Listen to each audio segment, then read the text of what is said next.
being, for me to take your turn, being architectures of this space, what do you see it as 5 years from now in the development of what this could be for Kingsborough, for the Kingsborough neighborhood? Well, when our first workshop, we did a game called Family Feud, where we asked people to talk about their memories of arriving at Kingsborough. What was their own migration story? I was a kid living here, and we used to play all up on the wall. Right.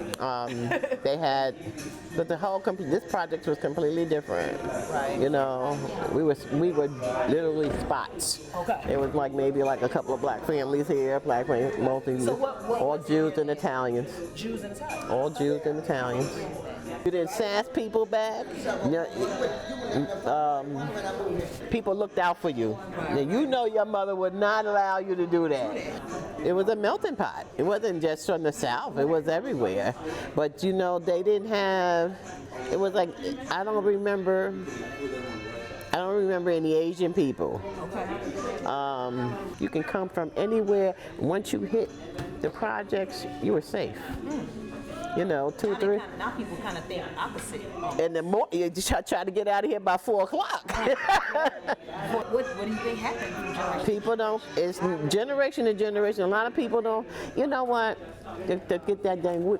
People always say with the projects, and they think of single families. Right. Most of my everybody I knew had a mother and a father. They were Single parent. They were rare.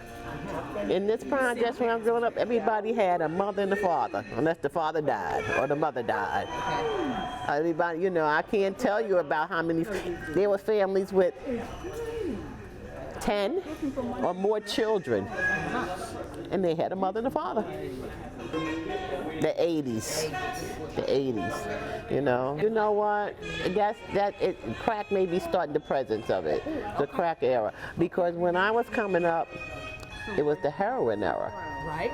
And It's smack. and it was safe. It was safe, and when the crack era had hit, And that was connected to the themes of the frieze, the historic artwork called Exodus and Dance. And there's a part of it that refers to Exodus, which talks about a migration to a place. So, being able to hear from the community about what Kingsborough was like when they were growing up, that people used to come together, they used to hang out outside, they used to look after each other's kids on the different walks, and that they've lost that. And so I think that there's a part of us that wants to tap into that nostalgia and thinking about what the future looks like, in returning to that. How do we craft or support some of the spaces that they already have so that they can continue to have this feeling of our outside spaces are the places where we all come together. We have our own individual apartments where we do things individually, but then our outside spaces are where we can mingle with one another, look after each other's kids, talk about our lives, and just have community. And are they doing it right now, and why not? And how can this art be a part of making their outdoors a lot more exciting and interesting to be in, so they can cultivate that community energy around their outdoor spaces again. Yeah, I think this piece of really the Great Migration became a really central theme. It's not only part of the original artwork, but I think some of us take for granted that folks even carry that memory and that we have that story woven into the built environment. My father was part of the Great Migration from Georgia to Cleveland. And as we were talking to a lot of the residents, a lot of their families come from the South, South Carolina, North Carolina. And I think 5 years from now, 10 years from now, we want that to still be something that people know, that people talk about, even from newer, international migrations to New York. It's a huge part of our history that I think is really a living history. And what do you hope the community takes away from the project? Well, we're not done yet. Yeah.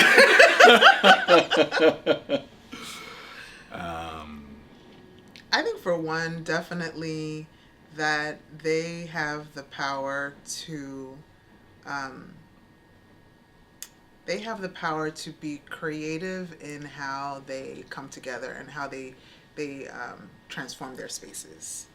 So I think bringing them on to this process of designing and changing design, and the trade-offs, and we got to go this way, or maybe we can't quite do that, we got to do it like this, we got like that, all the conversations that are involved in our thinking, involving them in that so that they can feel empowered that this might be something that they could do again in the future on their own if they want to. If they want to work with other artists. I mean, they have now this experience of working with architects and understand what architects can do, and how to use architects as a tool. And so I think I would love for them to take away just the feeling empowered to be able to do something like this creatively in their own community, that they have the ability to do that. You just said it all. I mean, that's really it. She ate that up. She ate that. She absolutely She did. ate that. She You know. absolutely did. I mean, yeah. It really I think we learned just as much from the project that we're kind of contributing and sharing for the folks we're working with. So it's like every project is different. Every community is different. And so I think we've had this incredible exchange with them in a pretty short amount of time that has made both them and us feel more empowered. Now, I said that was the last question, and I'm not a liar, but I do want to give you Part guys, 2 of the last But I question. do want to give you both space to thank whoever you might want to thank, because I know even I'm sitting with two individuals. You guys probably work, or you both probably work with a lot of individuals who are helping out on the back end. I want to give you an opportunity to just say thank you to whoever you might want to thank during this process. Gosh, there's so many. I think definitely our support staff, Pedro Cruz and Violet Greenberg, who work for each of our practices and have really been very instrumental in getting a lot of the work produced. Yes, we show up and we facilitate and we engage with community and we deal with the client and whatnot, but they are the ones that are cranking out the drawings and the images, physically. And they're with us when we meetings. engage, when we engage as well, and so and bringing just like a physical representation or some visualizations to the things that we talk about we want to see and how we want the design to formulate. I think definitely the community leaders like Mr. Weeks, who lives in the neighborhood, who's been to our meetings, Miss Whitaker. Miss Whitaker. Angela, yeah. Angela Whitaker, the Tenant Association president, who's just been so great in giving us guidance, and all of the other stakeholder team members, because we haven't spent a whole lot of time in Kingsborough. We don't really know and understand Kingsborough, and so every time we come in with ideas that we think could work, they either shut us down or they build us up. And that's been so important, because we want to make sure that this artwork is something that community feels like represents who they are and is relevant to their culture and how they like to use their outdoors. So I would say the stakeholder group of folks at Kingsborough who have been so instrumental in helping us understand the local context. She ate it up again. She ate it up again. No, I'm just gonna also add in, all the other team who really are kind of helping to shape this project. The Public Housing Community Fund. Alex and Taryn are really incredible clients on this and organizers on this. And then the folks at NYCHA, we've been working with Videhi in particular. They, sometimes these organizations or agencies can feel like roadblocks, but everybody wants this to happen, and I think has been really great. Yeah. It takes a lot to make something like this happen. I thank you both for your work. Thank Thank you. you. And if you would like to just speak personally, what has been some of the personal takeaway for you while involving yourself in this project? Well, I've been involved with this project since 2019, when we approached the city council and said, this is Black Lives Matter. This frieze represents Black Lives Matter, and that we need to do something to maintain that legacy. And we went to the city council person, and we got an allocation to start the renovation, and then additional grants and fundings came through. So the pleasure of seeing it get the panels being removed, the wall being torn down, going to the Bronx to see the panels under restoration, and them finally being reinstalled has been a great joy. So that has, but yes, we need to do more for our communities and activities. That's why I think it's important that we will have programming at the youth center on the grounds of Kingsborough houses that will help educate the young people about the importance of this artwork.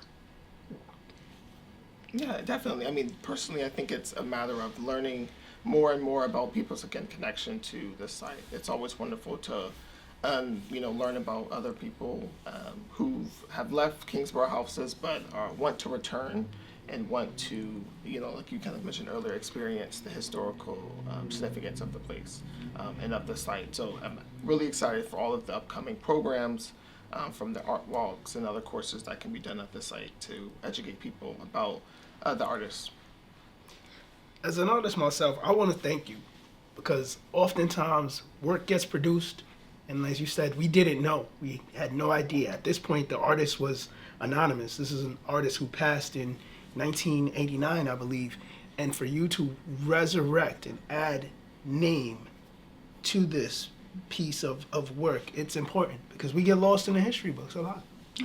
And this piece was getting lost because one of the things that really surprised me when I first started researching it, and I came across a book in a bookstore called Folk Art, and it was a photography book, and I opened it up and I saw all of these pictures that said Kingsborough's 1940s, and I had in my mind that it was stated that the artists objected to the frieze being in Kingsborough.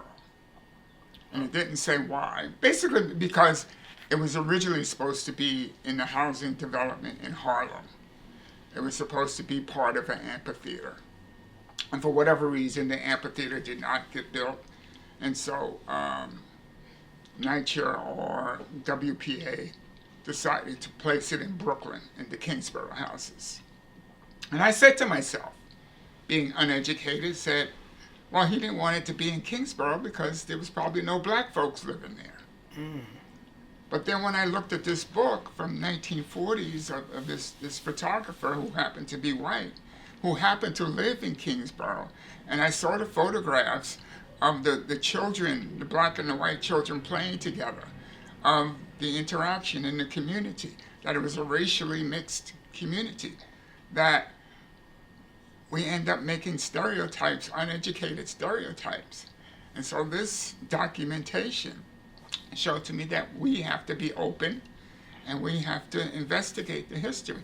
Yes, the frieze is about, the subject matter is specific to black folks, Exodus and dance, because Richmond Barthet was inspired by a play that used a lot of African American performers. The play was not written by an African American, but it was involved. It employed a lot of African American people. The play was actually called Green Pastures. So this was Richmond Barthet's inspiration. So that's why it's Exodus and dance. So that experience of finding out that what the truth is important, that we tend to make things up in our minds, not based upon facts, that we need to do more history, know more about the history of things in the culture. So that's why I think it's important. And one of the things we did do is use the photographs from the book to decorate the construction fence at the project. So that was a big eye-opener to me, that experience. And I think I'd add too, if I'm not mistaken, it's one of his largest pieces Yes. as well. I think in the new medium, in terms of cast concrete, which he wasn't typically working with prior to this piece being developed. So that's also just a very interesting choice in artist medium. So, since the freeze and all this process, what has changed about the artwork, or has nothing changed? Like in terms of what it looked like 5 years ago versus what it looks like today? No, yeah, I can say. I mean, well, the restoration is just that. You know, we want to kind of restore as much of the original frieze as much as possible, and so dealing with a lot of cracks and small, you know, kind of chipping of the cast concrete and repairing those small things. I know the main point of the restoration was to re-secure the panels onto the wall, and that took great effort by Evergreen Architectural Arts and several other contractors to secure the frieze back onto a much larger wall, but you know, kind of refitting it back into its original place. So if anything, the physical material of the frieze hasn't changed too much, but there were a few additions that needed to be made due to some loss in the material over time. Yeah, and the whole area is going to be improved. There'll be lighting that's specific to the frieze so that it can be lit better, especially at night. The area in front of it is being restored. They actually decided to move it back 20 feet and remove some trees that were affecting the frieze as it was. So it'll be a great restoration, and then at some point there'll be artwork created by community artists on the back of the frieze. So that's the next step after the construction and everything is finished. So it'll be a lot going on in the area. And then additional with the story walk idea, there'll be a little cultural hub there along. Yeah. So as far as timeline, I want to go visit it right now, right? Just after having this conversation. But when would you think that the perfect time to actually bring this whole project to completion would be? So we're hoping by next May, June, to have like an unveiling with not only the wall and the frieze restored, but in addition to the mural that Mr. Weeks just discussed on the back.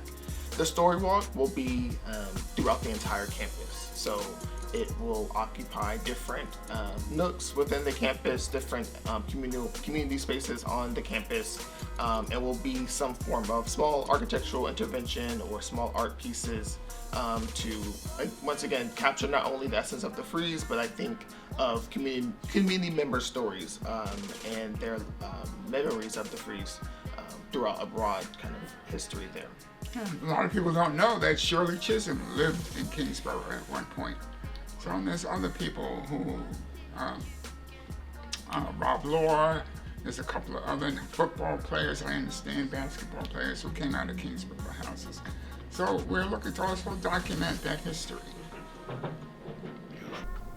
There's a wonderful book out right now by Carol Arnold, who currently lives in North Carolina and grew up in Kingsborough. The book is named Growing Up Kingsborough, and it's got a lot of content from the residents that grew up in Kingsborough and had experiences around the wall or Exodus and Dance. It's a great portrayal of growing up in this community and how important this community was in terms of family and unity and coming together around the wall to experience all the joys in life, such as birthdays, anniversaries, and of course, NYCHA's Family Days. This project is possible thanks to the efforts of the Kingsborough Houses residents, led by the Tenant Association president and a stakeholder advisory group that's an intergenerational group of folks that are from the ages of 14 all the way up to older individuals that are helping guide the project over the next 2 years. We also have incredible community partners like Fulton Art Fair, the Weeksville Heritage Center, of course the New York City Housing Authority, and our funder of this program, the Mellon Foundation.